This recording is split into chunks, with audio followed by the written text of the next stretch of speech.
Understanding art and drawing as a process of the brain is very important, how I see it anyway as an artist. Understanding that the different parts of the brain have different functions. You use many of them when you're drawing. So I think it's important to understand the brain, at least on a very basic level, so that you understand why you shouldn't get stuck in one mode of doing things when you're drawing.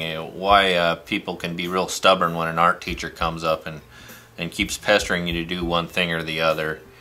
You don't want to get stuck into a logical, trying to learn how to draw a mission when you're drawing. You do that on and on in your sketchbook. That's the thing to do.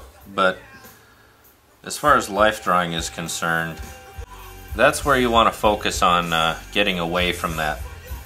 You're trying to break free of creating assumptions and thinking something looks one way or another way. Getting rid of the logic a little bit and learning to see what's really there that's what life drawing is all about. In order to do that, you need to understand that you need to step out of that thinking part of your brain that's trying to reduce things into simple and rememberable logic. Animal brains, as they evolved into the human brain, they start off with the small brain, simplest brain, the reptile brain, which is basically just enough to have a heartbeat and things like that. Just really simple things.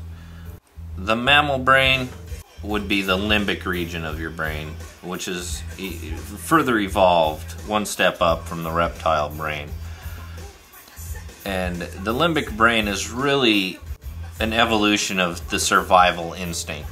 It's all those reactions you have instantaneously. It's very quick, it's very reactive, all your instincts are there, your learned emotional responses, all these things, they lie in your limbic brain. It's the quick part of your brain, the part that doesn't really have to think, it just instantaneously knows things. Like you look at an arm, you see it's an arm, you don't have to say, what is that, to yourself, and oh, that is an arm, instantly recognized. I talk about recognizing things and recognition a lot, and that's what I'm talking about, is the limbic brain. It recognizes things. It sees a silhouette, your brain is trying to figure out what it is, trying to assess a threat by instinct, just trying to react to what that moving shadow is, and then all of a sudden you see that it's a human silhouette, that recognition that realizes, oh, okay, it's a human, that's your limbic region of your brain at work. So when you look up at what you're drawing, and your limbic brain automatically, without thinking about it, it already knows a lot of things, okay, that's a person that's falling, that's an arm, basic things like that, that's a face, But your thinking brain gets in the way. If you're not life drawing and you're just trying to draw something, your thinking brain is doing all these things, logically trying to figure things out in order to create this drawing that you're doing. And that's good, and obviously the more you learn along the way, the easier things are going to become. Even in life drawing, realizing, oh, this works that way, so, I'll just put that into my life drawing.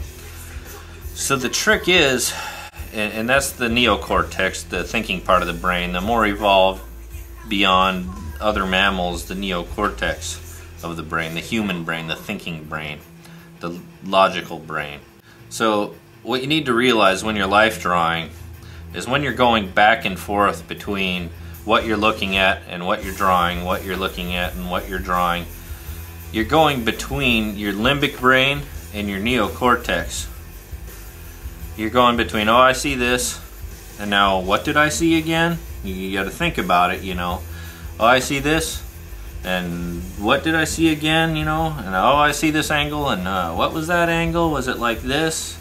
You're going back and forth. So really what you're doing when you're life drawing is training your brain to go back and forth between the neocortex and the limbic region. Back and forth, back and forth. It's like an exercise. So to me, it's very important to learn to move quickly, I think, or I don't know where this comes from, But I believe that moving faster helps you sort of tap into that limbic region of your brain, not getting too stuck on what you're doing. Moving fast, sort of, since your limbic brain is fast and reacts just instantly, in order to sort of help that learning process of learning how to jump back and forth between the two, you move fast. You sort of get in the habit, you know. You're just instantly, you know, it's like muscle memory or something. You're going back and forth, back and forth. From moving fast, you get a lot of those other things. You start to learn how to draw, like I talk about rhythm lines and stuff so much. That comes from moving fast, you know. That comes from, oh, I've learned that this is the motions that, you know, the rhythms that fall onto your paper and stuff.